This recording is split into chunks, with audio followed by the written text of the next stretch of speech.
means that it's actually endured under circumstances that its predecessor government under Fatah leadership, the previously dominant nationalist movement, were unable to face up to.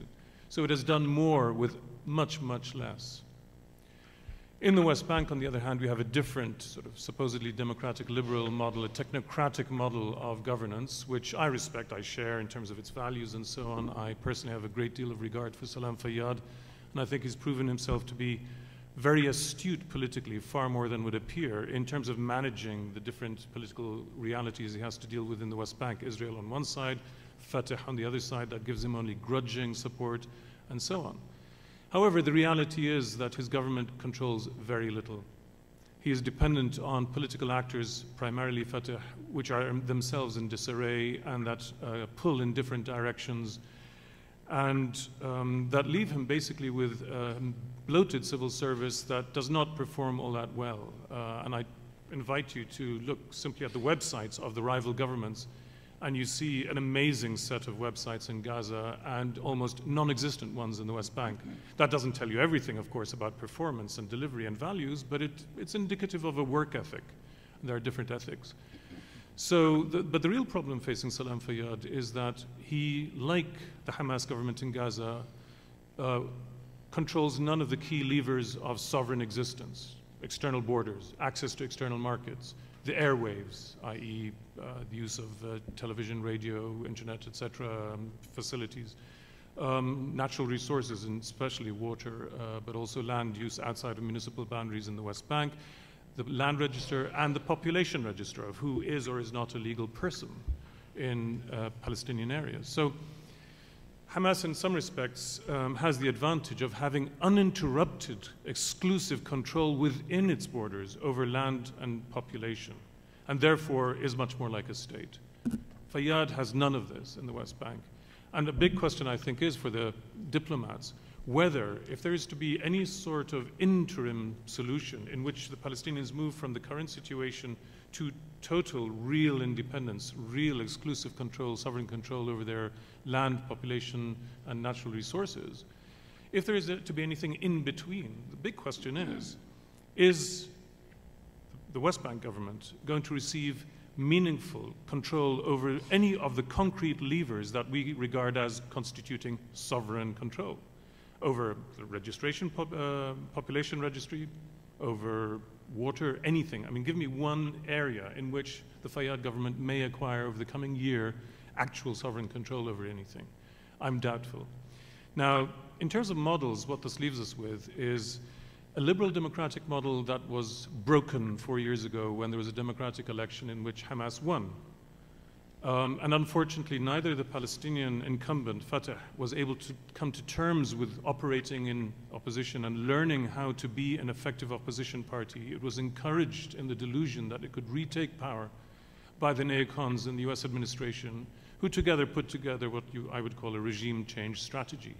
The result led directly to the breakdown of constitutional order and the first and only democratic experiment in the entire Arab region in which an opposition party had contested free and fair elections and won them, and in which the incumbent handed over power, at least initially, peacefully. That has been broken, and I think that has very long-term implications for the growth of democracy in a future Palestine. Right now, instead, what we have is two governments, both of which, despite their very different natures, are overseeing a definite authoritarian transformation in their domestic politics with regard to human rights, basic rights of political expression and assembly, the intervention of uncontrolled civilian security agencies, in particular the intelligence agencies, in political life. And this is occurring not just in Gaza, where it's very clear and has accelerated since the beginning of this year, but also just as clearly in the West Bank. And I would argue that, like it or not, if we do, since we were asked for practical steps, and I'll wrap up here, if we are to look forward for anything that may differ, we are going to have to find a way of bringing Hamas, Gaza back into the picture. We don't have a choice in this matter. This does mean the reconstruction, I think, centrally, at least disregarding everything that Israel might have to do, but looking at Palestinians alone, I think both main parties in Palestine have to subject themselves somehow once more to the electorate. There has to be a general election in which the winner takes all, basically. And if the winner is Hamas, this time we all have to respect that. And Fatah has to. But if Fatah wins, then Hamas has to. But both sides have to understand and be assured of their future as well under such a system. My point simply is that we need Palestinian national reconciliation. I think this has to be conducted and can only be effectively conducted through a democratic process if we are to end up with something other than a federation of two authoritarian Palestinian states. Thank you very much. Thank you very much, Yazid. Now perhaps like a slightly different perspective from Professor Majid Al-Haj, who is Vice President of the University of Haifa, and who perhaps can give us an insight into both sides' points of view.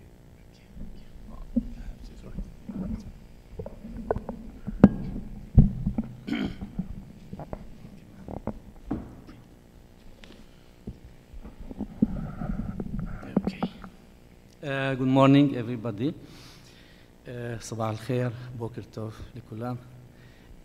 First of all, I want to thank the organizers, the Atkin Organization Foundation and Celia mainly, for inviting me to this important conference. I have to say that I have a comment to the organizers. Since they decided to go for total separation between the Israelis and the Palestinians. The first session deals with the future Palestinian state should be with the participation of Palestinians and Arabs. And the second session about the national security of Israel is going to be led by Israelis. And I think that this separation is artificial because both issues are important for both sides. The nature of future Palestinian state is important for Israelis as well, and security is important for both sides, the security of the Palestinians and the security of Israel. So anyway, this is my first comment. But I'll use my place as somebody who has two identities, the national identity and the citizenship identity. I'm Palestinian and I'm Israeli citizen. And as an expert of Israel studies, I'll try to briefly compare between Israel and a future Palestinian state. Now, usually we concentrate on the differences. In my opinion, this is one of the main reasons for every conflict, that people tend to concentrate on the differences rather on the similarities. But it's amazing how many similarities we have between Israel and Palestine, and Israelis and Palestinians. And what you presented about these two children actually can be adopted for the collective issue. Now, in terms of a future Palestinian state, I'll deal with imagination. If there were a Palestinian state, how should this state look like? But it is based on the reality, like you said, on the experience of the Palestinians in terms of democratic elections, and I agree with you that these elections are the first successful experience in the Arab world.